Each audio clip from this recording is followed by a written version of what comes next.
वतन एक ही है, हमारा तुम्हारा वतन एक ही है।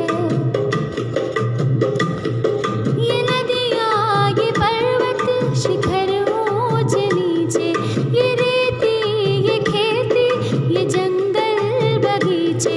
ये नदियाँ, ये पर्वत, शिखर ऊंच नीचे, ये रेती, ये खेती, ये जंगल बगीचे। चमन एक ही है, अमन एक ही है, चमन एक ही है, अमन एक ही है। हमारा तुम्हारा वतन एक ही है, हमारा तुम्हारा वतन एक ही है। वही 9 महीने और कुछ दिन कहे हैं, वही 9 महीने और कुछ दिन कही है। सभी अपने माँ के गर्भ में रहे हैं, सभी अपने माँ के गर्भ में रहे हैं। जन्म एक ही है, मरण एक ही है, जन्म एक ही है, मरण एक ही है। हमारा तुम्हारा वतन एक ही है, हमारा तुम्हारा वतन एक ही है। बताओ यहाँ क्या फर्क तुमने देखा, बताओ यहाँ फर्क क्या तुमने देखा।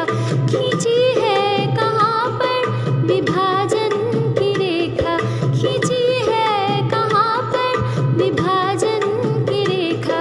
बदन एक ही है, वजन एक ही है, बदन एक ही है, वजन एक ही है।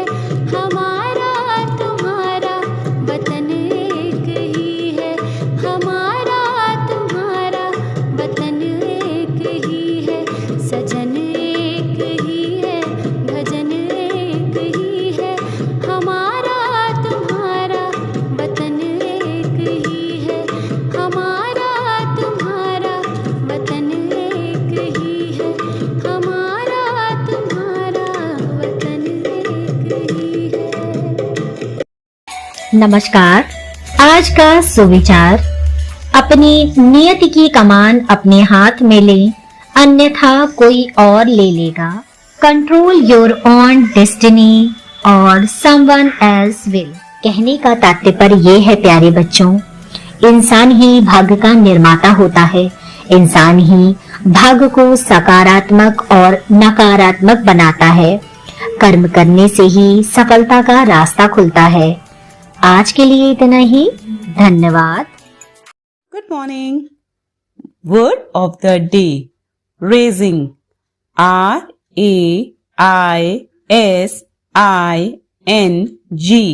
Raising. Raising का अर्थ है स्थापना या ऊंचा उठाना. Children started raising their hands for answering the question. बच्चों ने सवाल का जवाब देने के लिए अपने हाथ उठाने शुरू किए। धन्यवाद। कैसे हो प्यारे बच्चों? तो तैयार आज की पहेली के लिए? काली है पर काग नहीं, लंबी है पर नाग नहीं। काली है पर काग नहीं, लंबी है पर नाग नहीं। हिलती है पर डाल नहीं, बांधते हैं पर डोर नहीं। हिलती है पर डाल नहीं, बांधते हैं पर डोर नहीं। सोचो बच्चों क्या है? सोचो सोचो। इसका उत्तर है चोटी। काली भी होती है, लंबी होती है, हिलती है और हम उसको बांधते भी हैं। है ना मजेदार? Thank you. सवेरे का नमस्कार। इतिहास कहता है आज ही के दिन 1807 में अमेरिकी कांग्रेस ने कानून पास कर देश में गुलामों के आयात पर रोक लगा दी थी। दास प्रथा की समाप्ति की दिशा में यह अहम कदम था। सबसे पहले 1805 में वेरमोंट के सीनेटर ने गुलामों के आयात पर प्रतिबंध लगाने वाला बिल प्रस्तावित किया। एक साल बाद कांग्रेस के सालाना संबोधन में राष्ट्रपति थॉमस जेफरसन ने इसे आगे बढ़ाया और 2 मार्च 1807 को कांग्रेस के दोनों सदनों में बिल पारित हो गया। अगले ही दिन जेफरसन के हस्ताक्षर के साथ ही इसे कानून का दर्जा मिला। हालांकि कानून 1 जनवरी 1808 से ही प्रभाव में आया।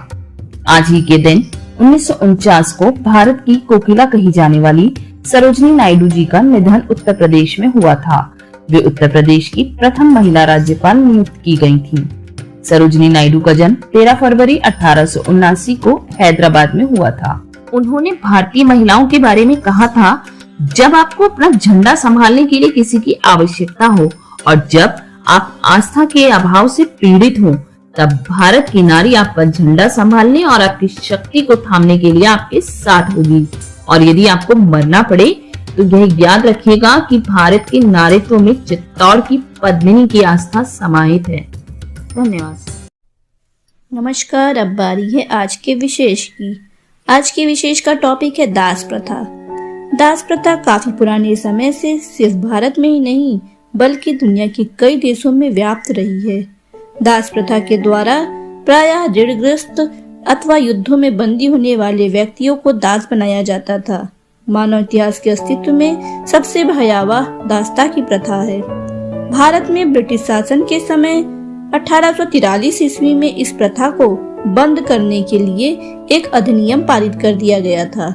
बंधुआ मजदूरी के तौर पर व्याप्त दास प्रथा पर भारत सरकार ने भी वर्ष 1975 में राष्ट्रपति के एक अध्यादेश के जरिए प्रतिबंध लगा दिया था। आज के लिए बस इतना ही। धन्यवाद। सुप्रभात। आज के प्रश्नोत्तरी में हमारे देश के कुछ राज्य और उनके मुख्यमंत्रियों के बारे में हम जानेंगे। सबसे पहला राज्य असम। असम के मुख्यमंत्री हैं श्री सर्बानंद सोनोवाल। दूसरा राज्य गोवा। गोवा राज्य के मुख्यमंत्री हैं श्री प्रमोद सावंत। दिल्ली राज्य के मुख्यमंत्री हैं श्री अरविंद केजरीवाल और छत्तीसगढ़ राज्य के मुख्यमंत्री हैं श्री भूपेश बघेल। धन्यवाद। बच्चों, चलते हैं आज के बाल गीत की तरफ। तो आज का बाल गीत का शीर्षक है मैं हूँ आम। मैं हूँ आम, फलों का राजा, मिलता सबको ताजा ताजा।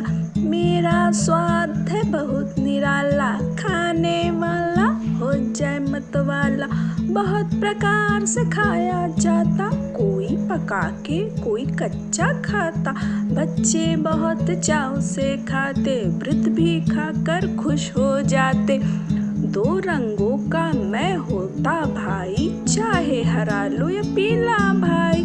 मसालेदार अचार बनाओ या चाट के साथ चटनी खाओ। मेरा स्वाद तुम भूल न पाओ, खाओ खूब मजे से खाओ। मैं हूँ आम, फलों का राजा, मिलता सबको ताजा ताजा। Thank you.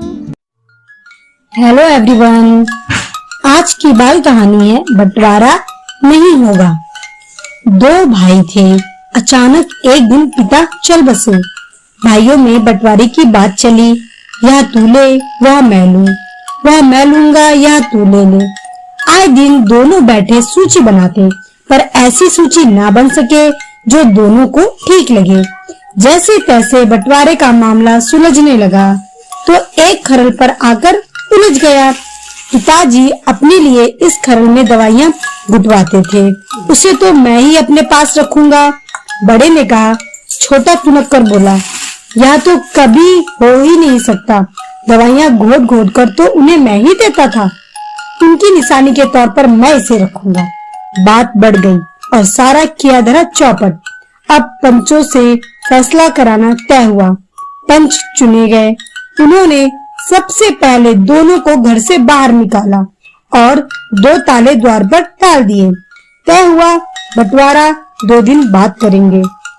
दोनों में से अब कोई भाई अकेला भीतर नहीं जा सकता था, पर हमारे समाज में वे भी तो हैं जो द्वार से घर पे नहीं घुसते। रात हुई, चोर दीवार लांघकर भीतर घुसे और सारा माल समेटकर गायब हो गए। 2 दिन बाद घर खोला गया। अब बांटने को धन ही नहीं बचा था। दोनों भाई खड़े खड़े हाथ मल रहे थे। एक कोने में पड़ा खरल उन्हें चिल्ला रहा था। दोनों भाइयों ने पंचों के हाथ जोड़े, कहा अब बंटवारा नहीं होगा, हम साथ साथ ही रहेंगे। खरल के झगड़े ने धन गंवा दिया। तो आज की कहानी से जो हमें सीख मिलती है वह ये है, मिल से रहना और प्रेम बांटना ही सुखी जीवन बिताने का सूत्र है। आज के लिए धन्यवाद। नमस्कार। आज मोटिवेट योरसेल्फ का विषय है विद्यालय और शिक्षक। हम शिक्षकों का कार्य प्रत्येक बच्चे को जीवन भर खुशहाल शिक्षार्थी बनने के लिए उनकी शैक्षिक यात्रा के माध्यम से सशक्त बनाना है, जो कि हमेशा बदलती दुनिया का सामना करने के लिए दिमागदार, जानकार, आत्म जागरूक और लचीला बन सके। विद्यालय में सीखना छात्रों के लिए एक बौद्धिक शैक्षणिक प्रक्रिया होने के साथ साथ उनके व्यक्तिगत, भावात्मक और सामाजिक कौशलों का विकास भी होता है, जहां शिक्षक प्रत्येक बच्चे को सीखने में मदद करते हैं, जिससे छात्र अपने अनुभवों, कौशल और ज्ञान का विकास कर अपनी असीम क्षमता को प्राप्त करते हैं। विद्यालय में छात्रों को स्वयं के सीखने और कार्यों की पहचान करने, स्वीकार करने और जिम्मेदारी लेने का कौशल सिखाया जाता है। सीखना कक्षा के दरवाजे पर समाप्त नहीं होता, बल्कि समुदाय में भी जारी रहता है और प्रवाहित होता है। हम बच्चों को यह सोचने के लिए प्रोत्साहित करते हैं कि दुनिया में उनका योगदान क्या होगा और वह कैसे एक जिम्मेदार नागरिक बनेंगे। धन्यवाद। आपका दिन शुभ हो।